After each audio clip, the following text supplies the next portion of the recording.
So the team seems to be stuck in the bunker. Are they going to stay there the rest of this season? Well, they go somewhere every week. I mean, but So, you know what I mean. yeah, I think for the length of this season, that will be their home base. That they're trying to stay as low key and undercover as possible while they're dealing with the Rittenhouse threat. But we also like the element that it gives us. They're not only working together now, they're living together.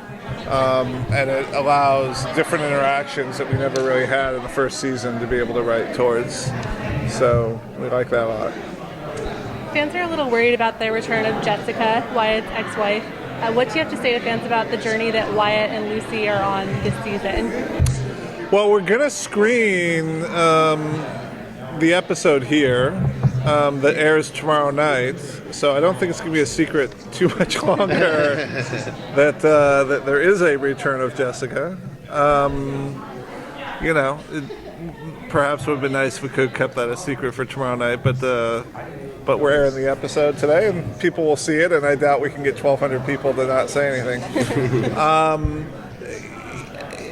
What I will say about it is, I think the Wyatt-Lucy relationship is one that is dear to the hearts of so many fans of the show, and we as a writing staff are very aware of that, and certainly it's going to complicate the relationship. But what I would say is that this is, if episode 3 is the beginning of that story, there is an 8-episode arc that deals with Wyatt and Lucy that we just finished filming literally 8 hours ago. Our last day of filming for season 2 was last night into early this morning, I don't want to give away too much, obviously, of what's going to happen, but we understand. We understand the faith that our really hardcore fans have in us to tell a proper Wyatt-Lucy story.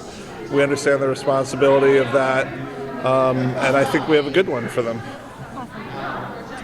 If you could be the perpetrator of some sort of historical incident, what would it be and why? If I could be the perpetrator? Like, if you could change history, or what event would you like to be a part of? Well, I mean, listen, on a serious note, there are all sorts of things, tragedies you'd want to go back and sort of prevent. On a more enjoyable basis, I'm a big sports fan, so it'd be great to sort of go back and kind of, try to involve myself in some big things, whether it was Babe Ruth's called shot or, a number of other things. The good thing about this show is that if I have a historical itch, I generally get to scratch it on the show. But in real life, I don't know that I'd want to go back and change things. I'd love to go back and just be a fly on the wall for so many events and sort of see how they played out and how they're the same or different from how I have them in my mind's eye. Still cameras and then film cameras are still fairly recent in history, and so there's all this history that we don't really have documentation of. I'd love to go back to the Constitutional Convention and see all our founding fathers kind of arguing about, what should be in this and what should be in that. Maybe I'd go back and make a little tweak or two to the Constitution. Now, season 1, I think, was just an absolutely amazing big television. Thank you. Hell of a lot of fun. It definitely wound up separating itself a little bit from the other time traveling series that are out there. But one of the best parts about it, though, was that lightheartedness. I mean, the Hemingway episode, just watching him interact with Hemingway was amazing, Bonnie and Clyde. Season 2 seems to be a little bit darker, a little bit more serious. Do you think there might be a little bit more of that levity? I think it varies episode to episode. The episode we're about to screen has a lot of levity to it, I think. A lot of emotions, too, but there's a lot of humor in that one. I think episode 5, which I will, just throw out a hint, it's our first episode where we don't go back in time so much as we bring history to us. Oh, okay. I mean, that's the only thing I'll sort of tip off. There is an opening scene that happens in the past, but other than that, the entire episode takes place in the present, but with a historical figure. That may have been spoiled a little bit in some of NBC's promos. But there's a ton of humor there. I mean, what Eric and I, and then I also just want to credit Erica Mittman and Tom Smuts, who kind of assumed co-showrunner responsibilities with us this year. So I don't want to leave them out. But what we all believe in is having a grounded, real show. And sometimes life is scary, and sometimes life is romantic, and sometimes life is dangerous, but a lot of times life is funny. And so we're always looking for those moments. And even in serious episodes, I would say, especially through Rufus, there's 4 or 5 times every episode that Rufus makes me laugh. Yeah. Even if something, truly serious is going on. So that tone is something we spend a lot of time talking about. So we spend a lot of time talking with our director about what we're after, and then we spend a lot of time in the editing room really trying to master that. I don't think we ever want to become such a serious show that it becomes bleak or dark. Eric and I, when we conceived this show, always wanted it to be an homage to those sort of classic 70s and 80s kind of adventure, a lot of Spielberg, stuff.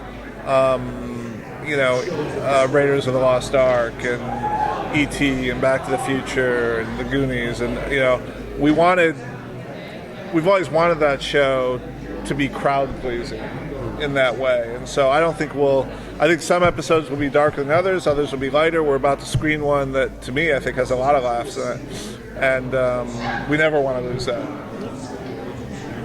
What did you like most about bringing Hedy Lamarr to life, and why? Well, I will say this, that every episode I'm terrified that we'll never be able to cast these roles that we write.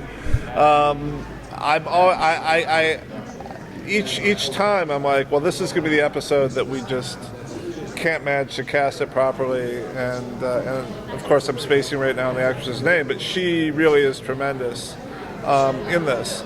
I was aware of the history of her and her patents and her as a scientist, not just as a bombshell, and her being a very complicated, underdog in Hollywood. So bringing somebody really smart in to be able to bounce Rufus and Lucy and Wyatt off of was really interesting. To be able to tell the story that a lot of the Wi-Fi that we use today comes from ideas that she and her partner generated, in the 30s and 40s, is really incredible. And then for a while, I've been wanting to do a story that really, was in the glamour of old Hollywood. We're fortunate this year to be filming on the Paramount lot, which, we filmed much of that episode on the Paramount lot, where, which existed and all this stuff really happened. So I've always wanted to sort of juxtapose our people in the present with sort of old Hollywood, and Hedy was just a great character to do that with. Now that you actually mentioned that, when you're coming up with the story and where it's going to go, do you come up with the time period first and then try to figure out how to connect that to it? Are you saying, okay, 30s Hollywood seems like a fantastic place, I want to visit that, let's figure out a way to fit that to the story? Or is it you see something in the 30s that kind of like... We usually start with our main characters and what's the story we want to tell, but we do have time periods we're interested in. We always were interested in old Hollywood. In fact, we had a story that we developed for a while last year and then ultimately abandoned that actually had to do with a true historical fact that John Ford's movie Stagecoach was originally supposed to star Ronald Reagan, not John Wayne.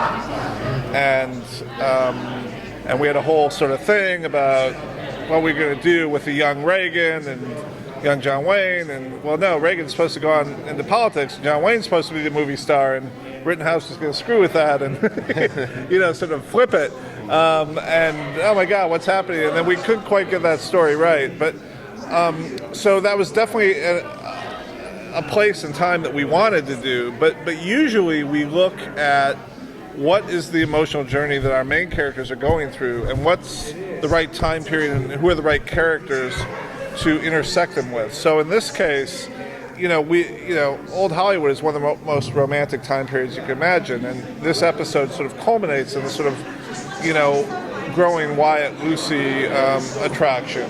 And so putting them in one of the most glamorous romantic time periods around as their feelings for each other are coming to a head was something that was interesting to us. Sometimes we'll just come up with a figure that we know we want to do a story around, but that person's life might span 15 or 20 significant years, and then we'll dial it down. But usually we start with what are the emotional journeys that we want to tell for Wyatt and Lucy and Rufus or anyone else who might be coming along in the lifeboat for that particular mission.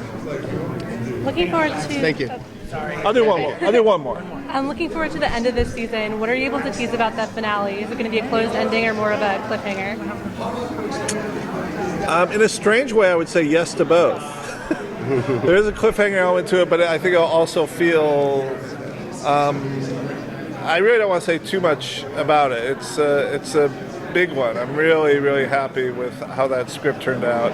Obviously, we just finished filming it last night, so I haven't seen it put together. But what I will say is that these 10 episodes, I think, really feel a whole with each other.